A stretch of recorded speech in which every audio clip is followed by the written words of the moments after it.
Okay. नमस्कार students, कैसे हैं आप सभी का स्वागत है आपके अपने इस YouTube channel Sandeep Dubey CGPSC में।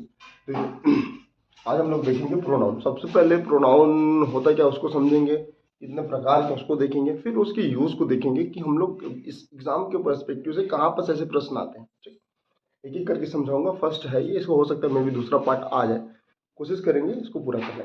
ठीक, चैनल में नया होगा, चैनल को क्या करना, सब्सक्राइब। CGPSC CGSI के लिए बहुत ही महत्वपूर्ण सेशन है, कंटिन्यू बेसिस में रहेगा, चैनल को सब्सक्राइब करके रखना। ठीक, देखो प्रोनाउन एक्चुअल में क्या है। नाउन के स्थान में प्रयोग होने वाले जितने भी शब्द होते हैं उसको बोलते हैं प्रोनाउन। बेसिकली प्रोनाउन में अगर आप हिंदी के प्रोनाउन के बारे में बात करते हैं तो हिंदी में 6 प्रकार के प्रोनाउन होते हैं। 6 प्रकार के प्रोनाउन होते हैं। तो हिंदी में बेसिकली ये प्रश्न आ सकता है कि प्रोनाउन कितने प्रकार के होते हैं, हिंदी से कनेक्ट करके पढ़ना। जबकि बेसिकली इंग्लिश में प्रोनाउन के ना लगभग 9 टाइप हैं। ठीक है, तो हिंदी में कौन कौन से प्रोनाउन पढ़ते हैं हम लोग? पुरुषवाचक, निजवाचक, संबंधवाचक, निश्चयवाचक, अनिश्चयवाचक, और एक होता है क्या, प्रश्नवाचक। तो 6 प्रकार के प्रोनाउन हम लोग हिंदी में पढ़ते हैं। जबकि इंग्लिश में क्या हो जाता है, एक होता है पर्सनल प्रोनाउन, मतलब व्यक्तिवाचक, व्यक्तिवाचक सर्वनाम।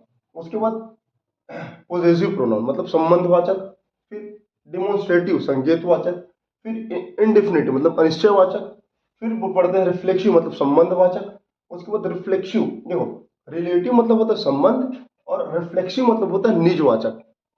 देन रेसिप्रोकल परस्पर, फिर इंटरोगेटिव मतलब होता है प्रश्नवाचक, देन लास्ट में देखते हैं डिस्ट्रीब्यूटिव मतलब होता है विभाग सूचक विभाग सूचक सर्वनाम। तो अब एक एक करके देखते हैं क्या क्या इसमें एग्जांपल हो सकते हैं। Personal pronoun. पर्सनल प्रोनाउन से तात्पर्य क्या है, व्यक्तिवाचक संज्ञा या व्यक्तिवाचक संज्ञा, नहीं बार बार संज्ञा बोल रहा हूँ क्योंकि थोड़ा निकल जा रहा है। पर्सनल प्रोनाउन मतलब होता है व्यक्तिवाचक सर्वनाम। देखो पर्सनल प्रोनाउन में व्यक्तिवाचक का द्योतक होता है, तो ये 3 प्रकार से हो सकते हैं। एक, खुद के लिए, खुद के लिए जिसको बोलते हैं फर्स्ट पर्सन। एक होता है दूसरों के लिए, सेकेंड पर्सन, और एक होता है तीसरे के लिए, थर्ड पर्सन। ठीक, तो first person, second person, third person. जब भी कोई व्यक्ति खुद के बारे में बात करे, जब भी कोई व्यक्ति खुद के बारे में बात करे उसको बोलते हैं फर्स्ट पर्सन। इसको बोलते हैं हिंदी में उत्तम उत्तम पुरुष। उत्तम पुरुष बोलते हैं क्या, हाँ ठीक, उत्तम पुरुष फर्स्ट पर्सन को ना। तो जैसे उत्तम पुरुष में क्या क्या आ जाएगा, खुद के बारे में कैसे बताएंगे, I do my work, I, we, हम। तो ये खुद के लिए उपयोग हो रहा है ना, कि मैंने यह काम किया, हमने यह काम किया, हम खेले। और बेसिकली प्रोनाउन को कैसे समझेंगे, राम, राम एक नाउन है, मतलब राम एक संज्ञा है। तो राम के स्थान में जो प्रयुक्त होगा, मतलब राम को लड़का है तो लड़का के लिए कौन से प्रोनाउन का यूज करते हैं, ही। तो ही इज अ बॉय। ठीक, या राम लड़का है, ये तो नाउन हो गया। जबकि वह एक लड़का है तो ये हो जाएगा प्रोनाउन।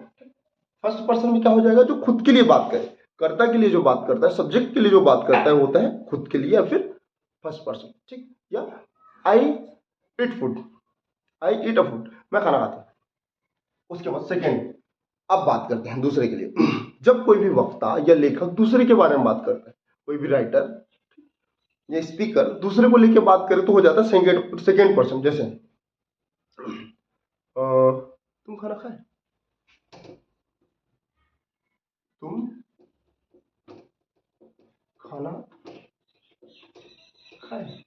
अब यहाँ पर प्रश्न को मत सोचना, यहाँ पर यू, तो बेसिकली सेकेंड पर्सन में यू हो जाएगा, योर हो जाएगा, ये दोनों को याद रखना। तो यू और योर किस में आ जाएगा, सेकेंड पर्सन में। तुम, आप, तुम्हारा, आपका, ये सारी चीजें, इसको हिंदी से भी कनेक्ट करके पढ़ना। और थर्ड पर्सन में क्या होता है, जब वक्ता या लेखक खुद के बारे में बात ना करके, दूसरे के बारे में बात ना करके तीसरे के बारे में बात करे, मतलब ही, सी, इट, मतलब वह घूमने गया, वह खेलने गया, है ना, वे खेल रहे हैं। ये जितने भी आपको शब्द दिखेंगे वो थर्ड पर्सन में हो जाएंगे। समझ आए? देखो जैसे यह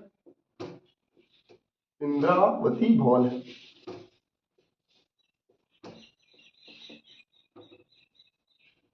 this is a Indravati reading. तो भाई खुद के बारे में बात नहीं हो ना, दूसरे के बारे में बात नहीं हो ना, मतलब अन्य के बारे में बात होती हो जाएगा थर्ड पर्सन। यहाँ तक समझे, आगे बढ़े।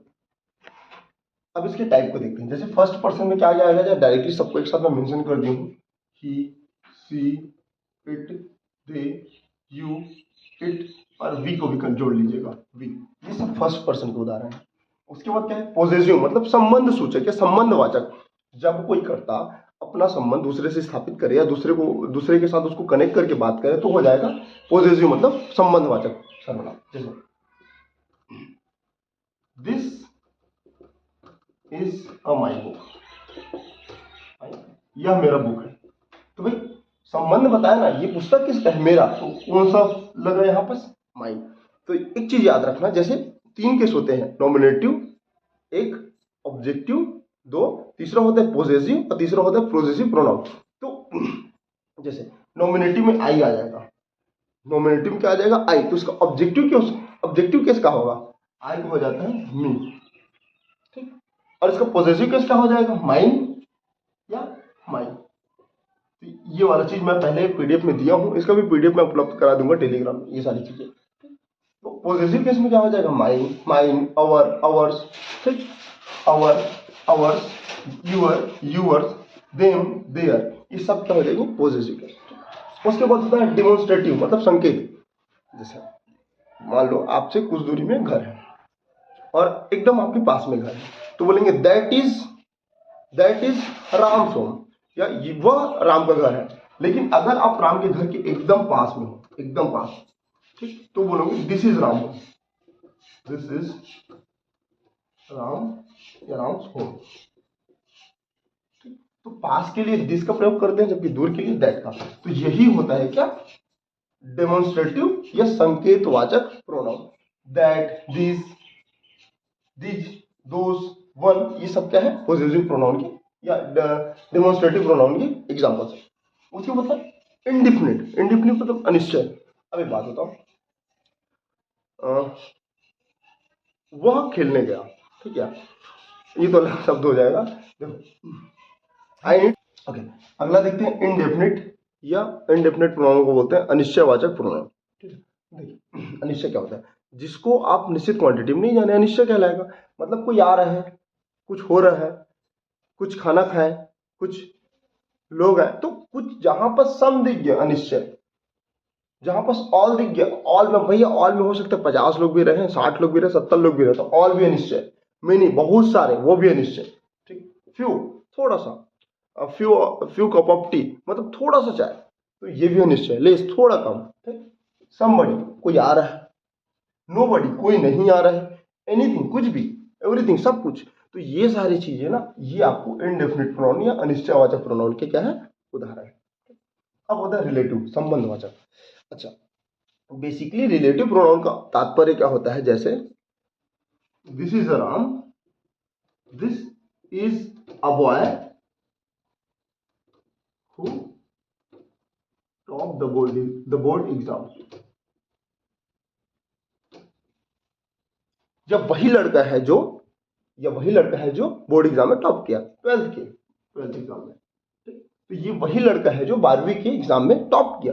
तो जब बीच में ये who, which, that, those, this, whom, what, जब वो बीच में प्रयोग होता है, सेंटर में प्रयोग होता है, तो वो हो जाता है रिलेटिव, मतलब संबंध बताने का काम करता है। तो ये सारी चीजों को याद रखना। लेकिन ये जैसे सामने आ जाता है, तो ये हो जाता है इंट्रोगेटिव प्रोनाउन, मतलब विच, हु इज दिस, वह कौन है, which is the following reasons that you don't do this work, मतलब वह कौन सा कारण जिसके कारण आपने काम नहीं किया। तो जहां पर ये हु लग गया, विच लग गया, वाट लग गया, वोज लग गया, वुम लग गया, हाउ लग गया, WH वर्ड ना, ये सब सारे क्या रहेंगे इंट्रोगेटिव।